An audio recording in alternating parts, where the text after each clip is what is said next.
Мен үнемі айтып жүрмін ғой, баланы мектепте неге оқытасыздар деп. Өйткені сол мектепте барса, осындай бір білім ортасынан жақсы адамдардан жақсы нәрсе үйренеді деген сияқты.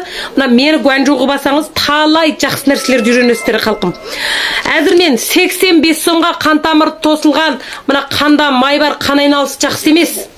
Қимыл әмір, 5 құты берем, бір күнде 2 талдан жейсіз, мынау ерекше керемет.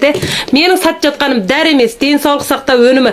Басқа дәріңізбен араластырып жесеңіз де залалсыз.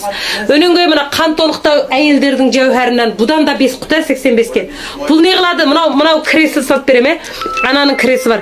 Неге десеңіз, бұның ролы осы әйелдерді жасартады. Шашыңызге тез ақ түскен, әжім түскен, шашыңыз түсіп тоқтамаған ұйқысыздық, мазасыздық, лайқауыңызды келтіреді анау. Тоқтақпаған лайқау ретке салады. Керемет пайдалы нәрсе. Мына чапандарымды міне 99-дан 5 айкысы дүзгілге сияды екен әдетте міне қалқым. Кафесі қара екіреңе. Рең жоқ, кафесі қара осы қалпақтыдан. Өнім бойын мына артында тұрған неше түрлі реңдер бар. Бұл жаға 99-дан қалқым мұны көрдіңіздер ма? Мыналарды да міне жушы жудан, міне көрдіңіздер ма? Ұзындығы бірде 10 шыққан, іші астарлы ма, пастарлы ма деген әпекесіңіздер, астарлы емес, мынандай шыққан, міне көрдіңіздер, іші мынандай шыққан, міне көрдіңіздер, міне.